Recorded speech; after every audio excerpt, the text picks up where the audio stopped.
آپ کو وہاں سے ہٹ کروں گا، آپ کو پتہ بھی نہیں چلے گا کہ ہم نے آپ کو کہاں سے ہٹ کیا. اس ہٹ کرنے کا نتیجہ آج تک ہم بھگت رہے ہیں یا نہیں؟ لوگ ملک اس طرح نہیں چلاتے ہیں. جو آپ سے ناراض ہو اسے گلے لگائے، جو آپ سے دور ہو اسے قریب کرے، جو عوامی فیصلے ہیں اسے تسلیم کرے. جب تک عوامی فیصلوں کو تسلیم نہیں کیا جائے گا، ہمارے جیسے نوجوان نہ آپ کی ATC عدالتوں سے ڈریں گے، نہ آپ کی فائرنگ سے ڈریں گے، نہ آپ کی شیلنگ سے ڈریں گے. اگر وہ 73 سال میں اس وقت بھی پہاڑ کی طرح ڈٹ کے کھڑا ہوا ہے تو ہم نوجوان ہیں. ہم اس کے 27 سالہ جو اس نے محنت کی ہے وہ آبیاری ہے. ہم نہیں. پاکستان کا مستقبل ہے، پاکستان کی بنیاد ہے. عمران خان پاکستان کے 24 کروڑ عوام کے دلوں میں دھڑکتا ہے. لوگوں نے تمام صحبتیں برداشت کی لیکن ووٹ عمران خان کو دیا. آج بھی یہ لوگ جو آئے ہیں وہ اس لیے آئے ہائی کورٹ کے باہر. ہم پروٹیسٹ کیوں کر رہے ہیں؟ ہم پروٹیسٹ یہ کر رہے ہیں کہ عدالتیں کیوں کیسز نہیں سن رہی. خان صاحب کے کیسز سنیں. خان صاحب کہتے ہیں کہ میں عدالتوں کے تھرو آنا چاہتا ہوں، میں کسی کے گھوڑے کی ٹینی پکڑوں گا، کوئی ڈیل نہیں کروں گا. ہاں، پاکستان کے لیے ہر لیول پر بات کرنے کے لیے تیار ہوں. اور انہوں نے میسج بھی دیا، 2019 میں بھی دیا تھا، ابھی بھی دیا کہ مودی ذہنی توازن کھو چکا ہوا ہے.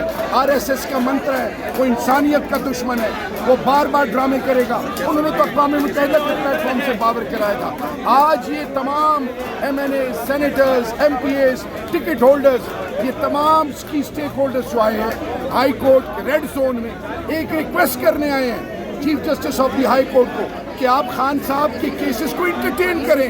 ہم یہ اور کچھ مطالبہ نہیں ہے. اور خان کو اندر رکھنا پاکستان کے ساتھ زیادتی ہے، پاکستان کے ساتھ زیادتی ہے.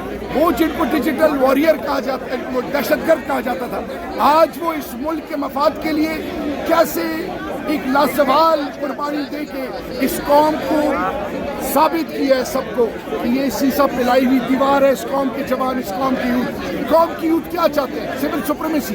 قوم کی یوتھ کیا چاہتی ہے؟ رول آف لا، آئین اور قانون کی بالادستی، ہیومن رائٹس کی وائلیشن نہ ہو. یہ ملک ہمارا ہے، ہم نے سب کو عزت دینی ہے. بلوچوں کو گلے لگائیں، سندھیوں کو گلے لگائیں، پنجابیوں کو گلے لگائیں، خیبر پختونخوا کے تمام باسیوں کو، گلگت بلتستان کے، کشمیر کے، فارمر فاٹا کے بیٹھیں، انگیج کریں، ان کے ساتھ بات کریں. ایک متحد پاکستان، ایک عظیم پاکستان بن سکتا ہے. اور سب سے بڑی بات یہ کہ ظلم اور جبر کتنے حد تک یہ چیز سسٹینیبل نہیں ہے.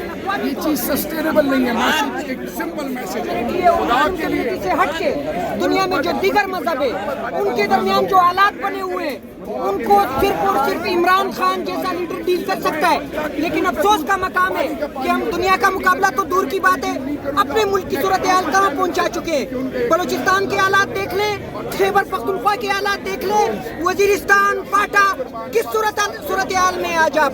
پنجاب چلے جو آپ کا صنعتی زون ہے، فیصل آباد کس حالات میں وہ آئیں روزگار کی طرف کہ آپ کے ملک میں روزگار کی کیا صورتحال ہے اس وقت. آئیں اپنے نوجوان کی طرف کہ کتنا اعتماد اس وقت اپنے اداروں پہ یا اپنے ریاست پہ کرتی ہے.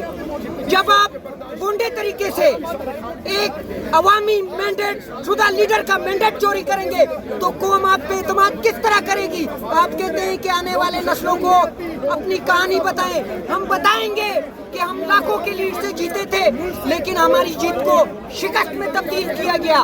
ہم بتائیں گے اس لیڈر جس نے اقوام متحدہ میں کھڑے ہو کے اقوام عالم میں جو مسلمانوں کی نمائندگی کی، موسٹ پاپولر اسے دیکھا گیا گیا جو اقوام متحدہ کا پیج ہے. یعنی دنیا اسے سننے کے لیے تیار ہے، دنیا اسے تسلیم کرتی ہے اور ہم نے انہیں سلاخوں میں رکھا ہوا ہے صرف اس بنیاد پہ کہ وہ رول آف لا کی بات کرتا ہے، وہ آزاد خارجہ پالیسی کی بات کرتا ہے، وہ دنیا کی آنکھوں میں آنکھیں ڈال کے کہتا ہے کہ ہم دوستی تو کر سکتے ہیں، غلامی نہیں کر سکتے. اس نے ہمیشہ اپنے ملک کے مفاد میں اپنے بچوں کو قربان کیا، اپنی فیملی کو قربان کیا، اپنی ذات کو قربان کیا، سب کچھ کی قربانی دی ہے. اب ہمارا فرض بنتا ہے جو ہمیں اپنا حق ادا کرنا ہے.